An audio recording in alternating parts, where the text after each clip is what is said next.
Hey, this is Taco from DFSArmy.com, and I'm here to show you the Research Station and how to operate it. It's one of our VIP tools for premium members over at DFSArmy.com. If you like what you see today, you can come check out our product, and you get access to all of our daily fantasy sport offerings with one low price.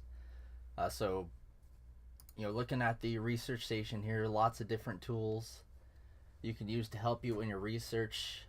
Got it loaded up for the Valspar Championship this week.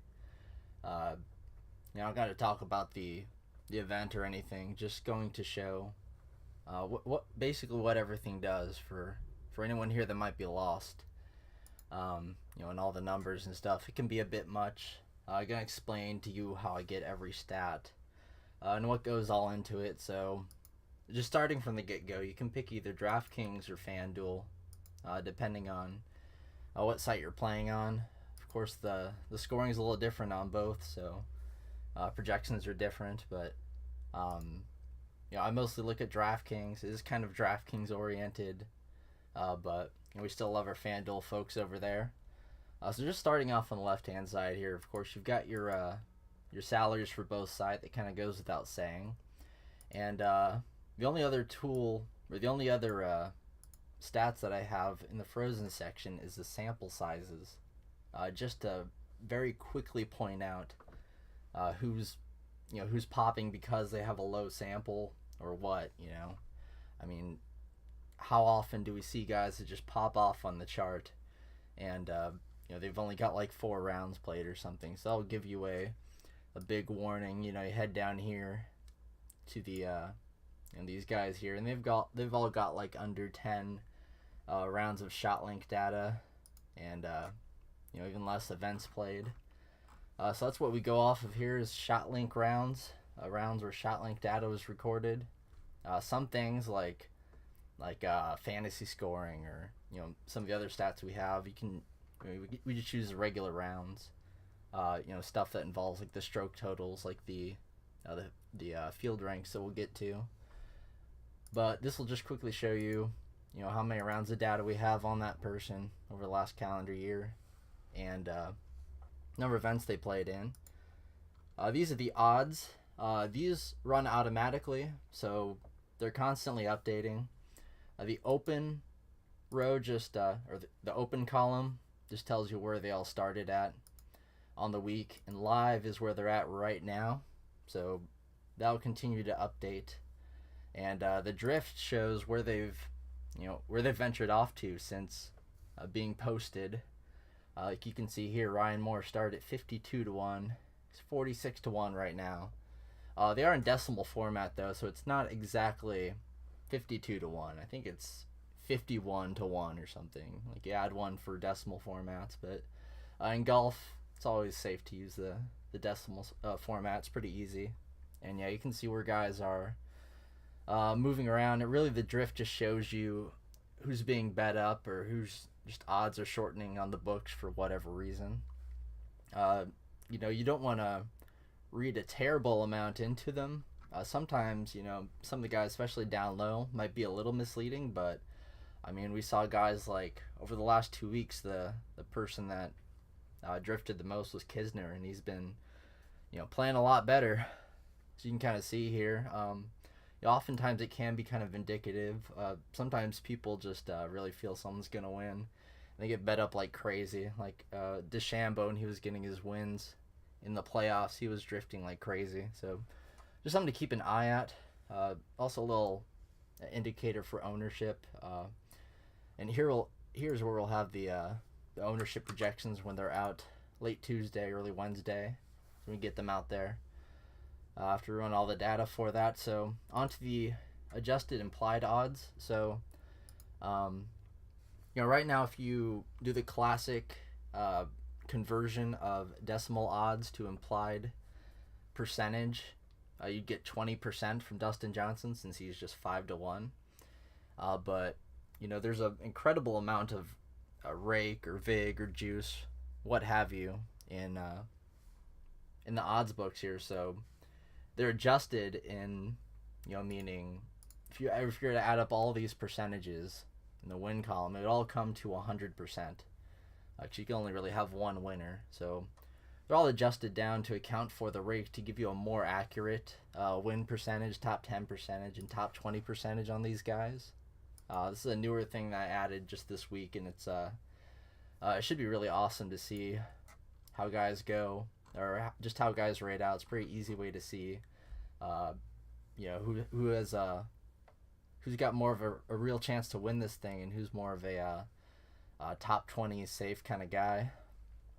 It really helps you show value just straight up compared to others around them. Like some guys have really good win odds, but they look more like the guys around them in the top 20 odds, and those can be a little bit more helpful for cash. In majors and stuff, they have make the cut odds, and those are really, really powerful.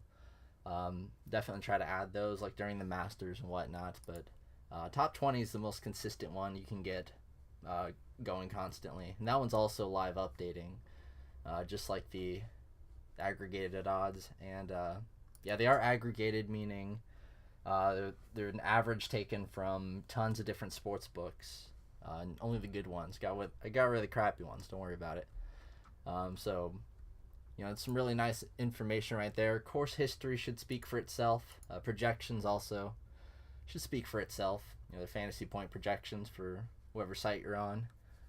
Course history, don't use miscuts.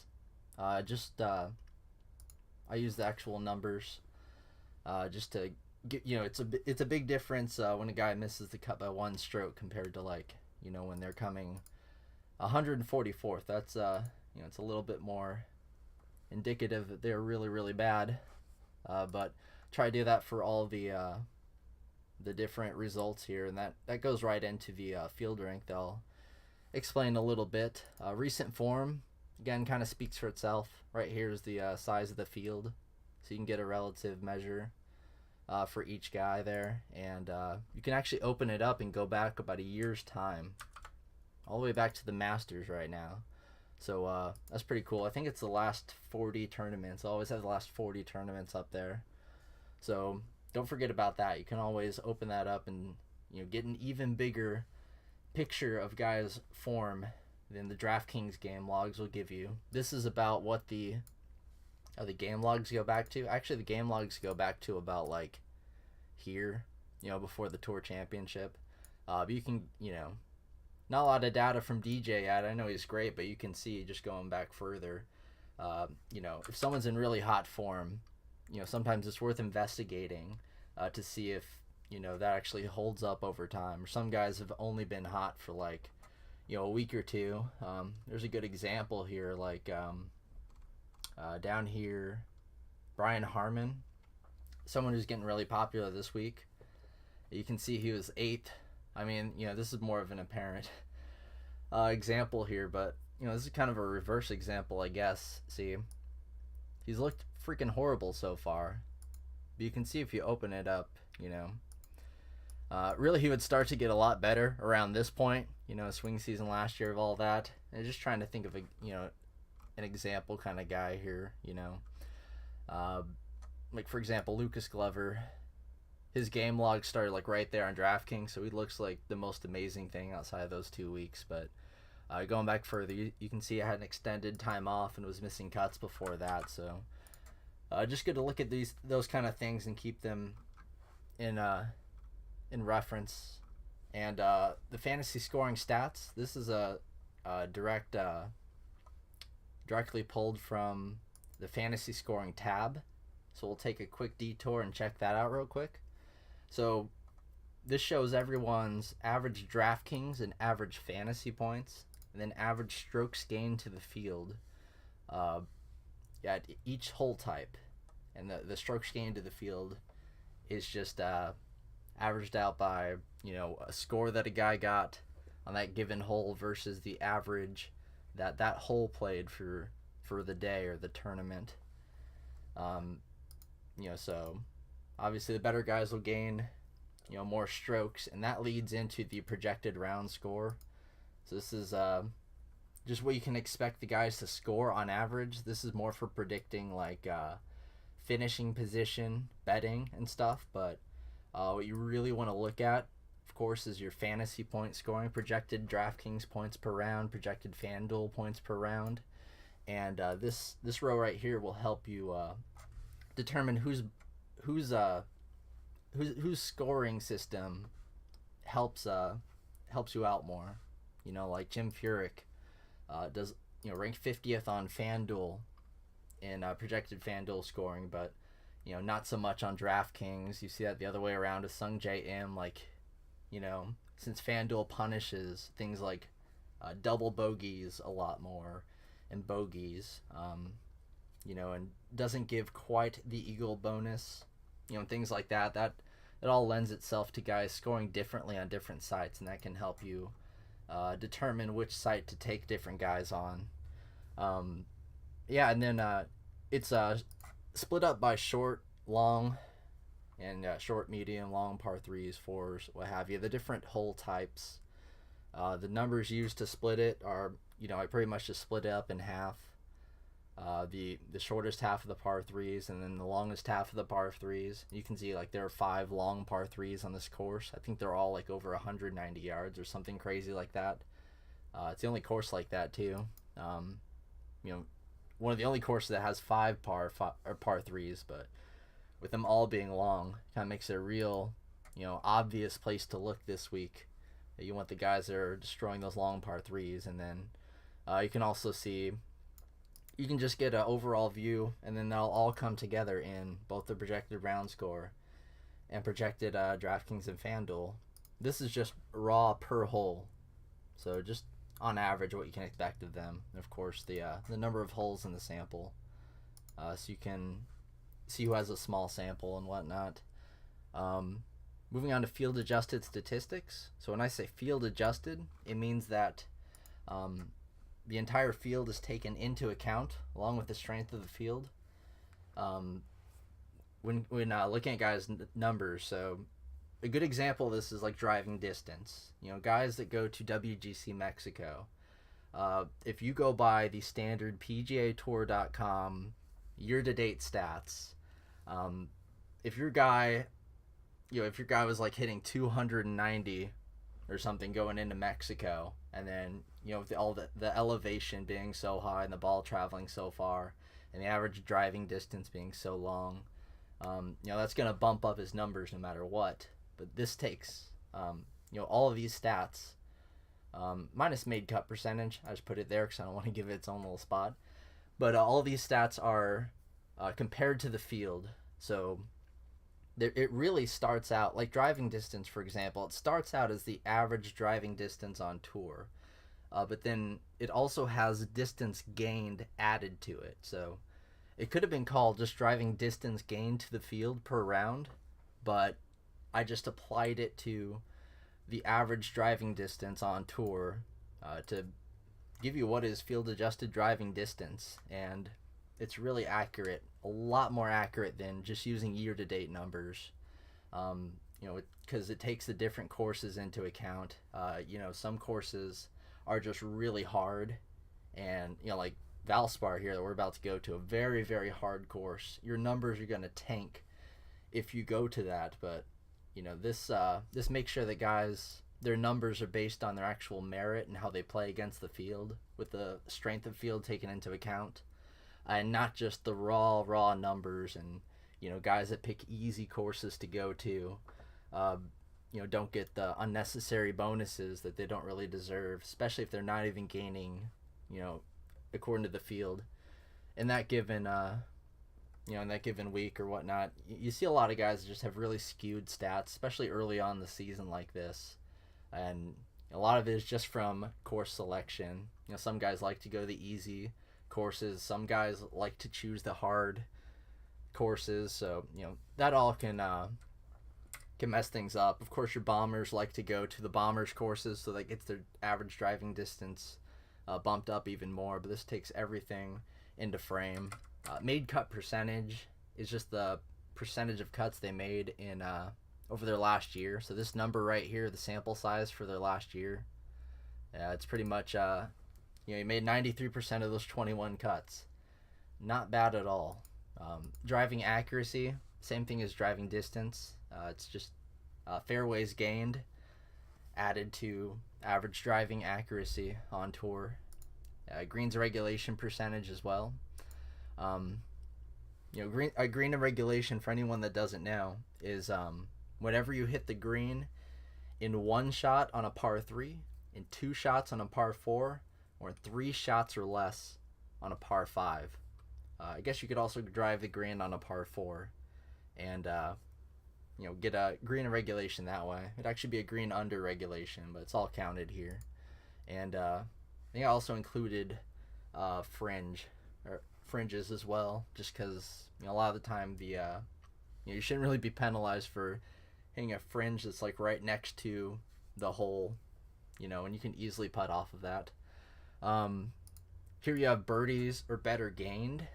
That's what the plus means. Kind of looks really bad when you write out there birdies or better gained. Now I want to put BOB gained because it could just be Bob's gained. Like how many dudes named Bob have started following you on Twitter? How many Bob's gained do you have?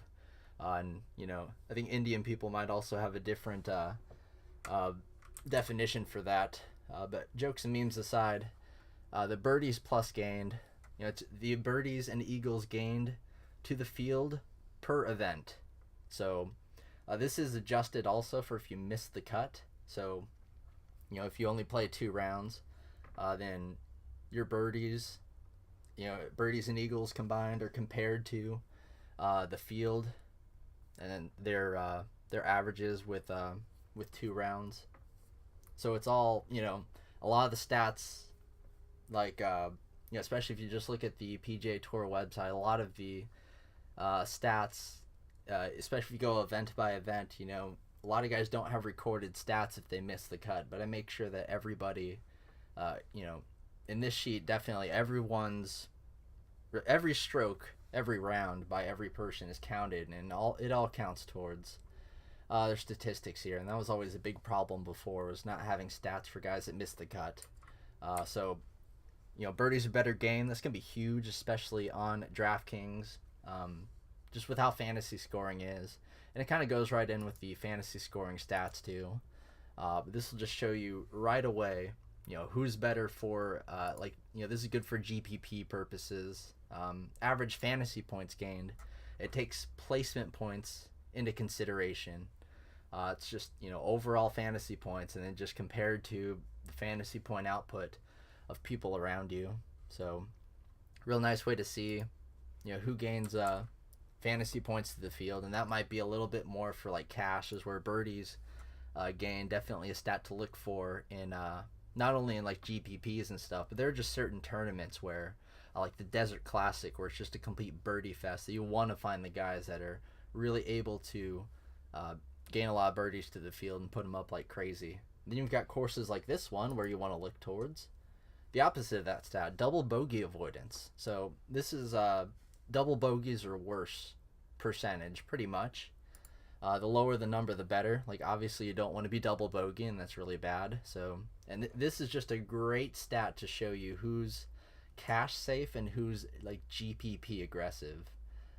Like someone like John Rahm, Sergio, Gary Woodland, these guys are more aggressive, as we're DJ's aggressive too. He's just so freaking good that he avoids double bogeys by just being really freaking good at golf. But guys like Day, Simpson, of course Jim Furyk, they're going to be your safe guys, laying up, not getting into big trouble, and keeping the snowmen off the card. So just a really good stat to look for cash and GPP purposes. So on to field rank splits, and that also has its own little tab, which I'll talk about later. It's not quite as interconnected as fantasy scoring, but these splits are based on a stat called a field rank. And what is a field rank? Well, I'm actually going to go to that field rank tracker right now. So if there are 100 people in a tournament and you come first, your field rank is 100% because you won. Congratulations. If you come dead last, your field rank is 0%. If you finish right in the middle of the pack, it's 50%. It's just a way of it's a way of looking at all these different finishes from tournaments that you can see have wildly different numbers of people in it, you know. Like right here, Desert Classic has 156 people in it, but you know, the Tournament of Champions, 32 people in it. So if you have a top 10 there and a top 10 there, which is more impressive? You know, if you sorry, thought I had to sneeze there, but I guess I didn't. So yeah, this really just shows, you know, it gives you a way better way of looking at form than the what's often very misleading DraftKings game log that a lot of people look at. You know, they have stuff like the Hero World Classic on there. Like, you know, if you come 8th in the Hero World Classic, it'll look nice on the game log. You'll be like, hey, a top 10. And so many people look at it and just think, oh, top 10. But really, they were in the bottom half of the field there. So this takes it all into account, and you can see, you know, over the last however many tournaments, just how consistently they've been finishing in like the top, you know, portion of each field. And you know, here you can see this would be based, these right here are based on weeks. So over the last 8 weeks, Dustin Johnson has played 4 events, and he has an average field rank of 91%. Another way you could say that is he beat 91% of the golfers that he teed up against in those 4 events. And you can see it by last 15 weeks, last 25 weeks, and over the last calendar year. And then you've got these are always changing right here, these 2 splits right here. So they're going to be the most prominent factors of the course. Usually they're locale, you know, what swing we're in. Like right now we're in the Florida swing. So I put southeast, and that's to include the Georgia courses as well. Didn't just want to write Florida in there. You know, a lot of the Georgia courses are right next to Florida. That whole little area right there with like the Bermuda greens and the water everywhere. Those are the courses that we're looking at. So basically, who plays good in Florida? And then low green and regulation courses, because let me skip up to the tournament comparison tab here. We'll go over this a little bit later, but you can see this course, it rates out last in greens and regulation percentage on average. So, you know, that's one of the defining factors of this course. And, you know, this is how they do on all the other courses that are similar in that regard. Then there's a metric I have also in the strokes gained tabs over here called consistency, and it's average standard deviations of you know, their field rank from week to week. So you can see DJ is way more consistent than like John Rahm. Paul Casey has been wildly inconsistent lately. Bubba Watson's always wildly inconsistent. You know, when you get to the 0.3, that's when you know the guys are just up down all over the place. Another good column to use for cash. You know, you want guys that are more consistent. Just make sure the sample sizes are there. Another good one to use for cash here. This is top 50, 25, and 10% rate in the field rank split. So, you know, how often do they beat half the field? How often do they beat 75% of the field? And that's about what you're kind of looking for in GPP. And if you're looking to win the tournament, you know, how often do they beat 90% of the field right there? So these are some really handy splits. And then you're on to strokes gained, and that finishes off the first part of this, you know, the main DraftKings and FanDuel tabs. This is also connected to the strokes gained tab, and this one's pretty easy to explain. It's just these are their last 20 rounds, you know, off the tee, approach, around the green, whatever. You can reference that there. And then this shows, you know, their numbers based on their last 10 rounds played, their last 25 rounds played, last 50 rounds played, all contiguous. So just not going over the last however many weeks. It's just the last amount of rounds that they've played and what their averages are in strokes gained off the tee, strokes gained approach, strokes gained around the green, and strokes gained putting. Of course, each week, if you listen to the podcast, check out the Chalk Donkey article and the course preview. Both me and DFS Up North, Josh, we go over what stats are going to be key and important this week. And we've got some more tools coming up that will help you with further determining that. We're looking to get the historical results tab back up once I get that figured out, and that'll show. That's going to be out here relatively soon. It was just making my computer die, doing too much data at once there, but that'll show all the results from over the last several years at each event, and what different stats correlated to fantasy point scoring, be it during that event or the stats they had coming in or their averages for the year. So that's something we had all last year. Unfortunately, I lost the stat provider. Darn you, PGA Tour, taking away my back end access. But I've been getting it back together, starting again from scratch, but it's starting to finally all come together. So I wanted to show you guys this. You can. Another thing I wanted to show you, the consistency tab, that works the same as the one in the field rank splits. This one right here, putting, Bermuda, it's just strokes gained putting on Bermuda grass surfaces. You have the different types of greens. You have Bermudas, you have Poa Inuas, you have bent grass.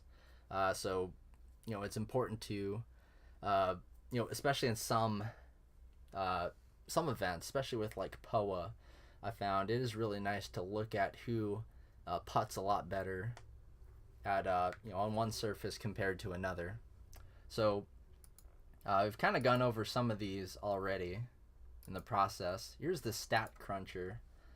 This is something I've been doing since 2015 actually. I think I have a video on this account from way back when showing a way more primitive version of this tool, but this is a stat model, stat cruncher.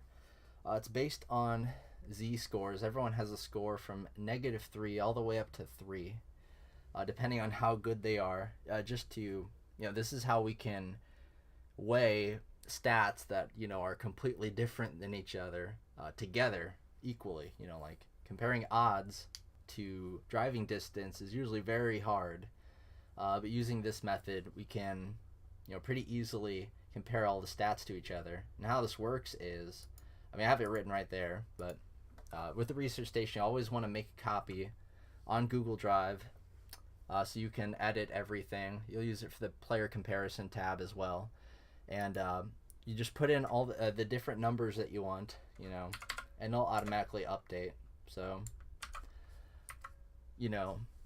all the different stats that we have on the Research Station, you can adjust them to your liking. You can do something as simple as if you're looking for, say just some strokes gain stuff, you could just mix recent approaches with a little bit of off the tee, or you don't have to go through everything. It can be for whatever you want to weigh against each other, or you can just put whatever weight you want on different stats based on how much you like it, how much you think that stat is telling for the given week. And the numbers can be whatever. You can just make it a bajillion. It'll get too high here if you actually do that, but it'll automatically add up everything together and weigh it equally. So you just run the numbers right there, and it'll spit out some results, and you can adjust it. Maybe even you could try making different lineups based on different things weighing out more. So you can make a lineup that's a little more focused on driving accuracy. You can make a lineup a little bit more focused on greens and reg. It's the world is yours when it comes to the stat cruncher. The showdown tools. I don't have any salaries up yet because the showdown slate's not up yet. But so this starts with average showdown fantasy points gained applied to the average showdown points scored at each given course. So here we have some historically lower showdown numbers. Sometimes we see a lot of these numbers up in the 40s, like an easier course, but it's a much harder course, and everything is weighed according to, you know, the course they're playing at for the given week. So it's not like DJ averages 35 showdown points in general. That's not actually the case. It's a lot more than that. But most of these are just splits. So you can see splits for round 1, round 2, round 3, round 4. AM tee times and PM tee times. You know, some guys like Sergio, they don't like to wake up early. You know, now these right here, these 3 different splits. You know, the easy course and hard course, weak field and strong field.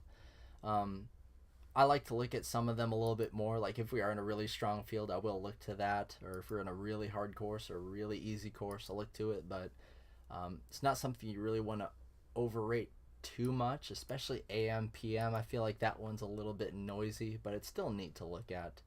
Then here you have what's known as Showdown Fantasy Point field ranks. So it works just like the field ranks in, you know, the field rank tracker here, but it's based on Showdown fantasy scoring for each round. So you can say that Dustin Johnson in Showdown in a given round, on average, he beats 73.8% of the golfers in fantasy point scoring.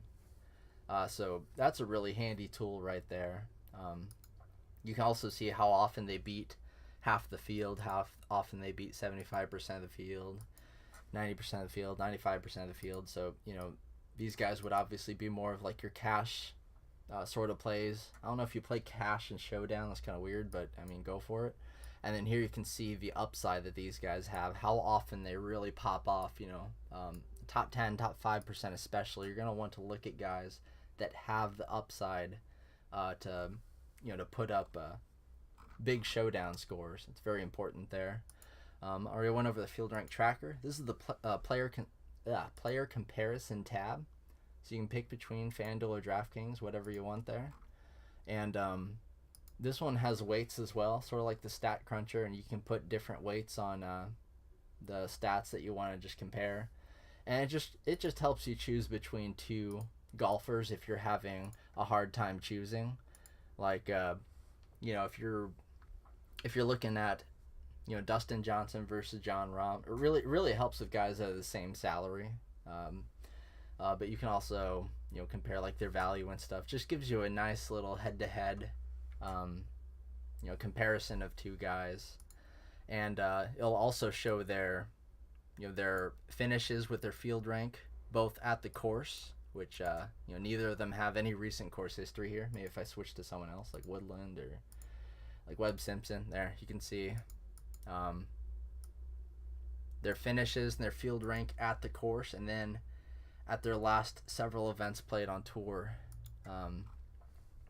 And you know, you can also, you know, check things out like the, you know, average scores and average driving distance at different courses. You know, that's also a neat thing to check out. So and then finally, last tab we have up here, tournament comparison tab.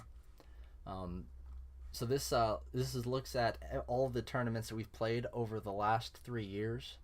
Kind of averaged them all out, the courses, and yeah, they're all ranked according to, you know, several different stats. You've got their stint meter rating, which is how fast the green is. The higher the number, the faster the green. The, you know, the par on the course, the average field size. You know, a lot of this is self-explanatory.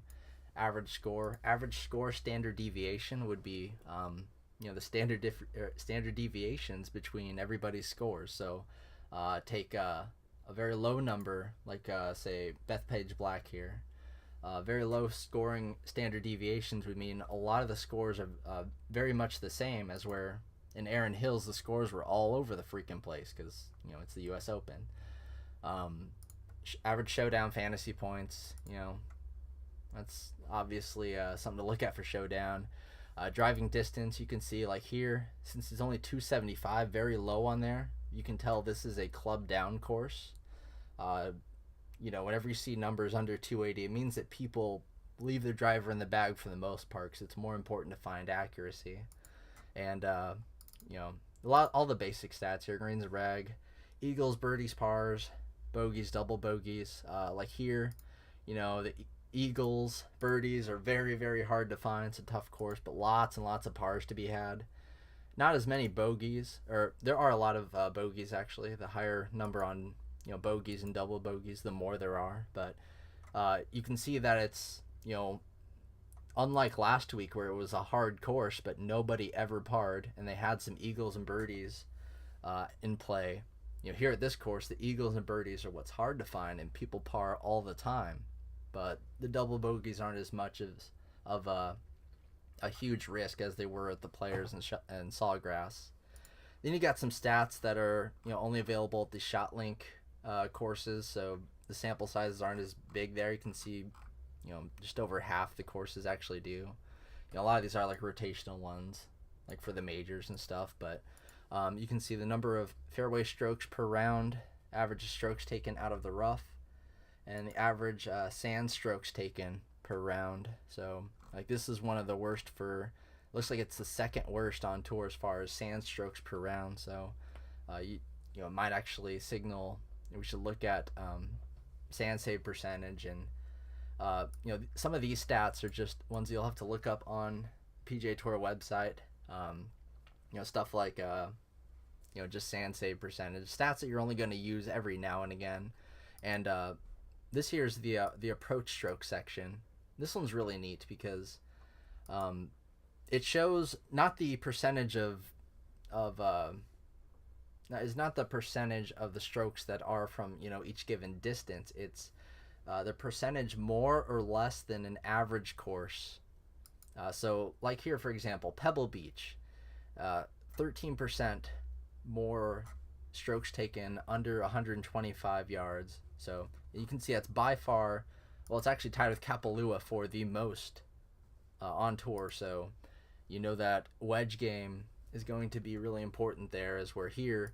The key range here would be approach strokes 175 to 200 yards. So it's something to look into, but I found that these stats, they're really, they're nice when they stick out a lot. It's something like Pebble where it's like very apparent that you're going to see a lot more approaches from one distance than another.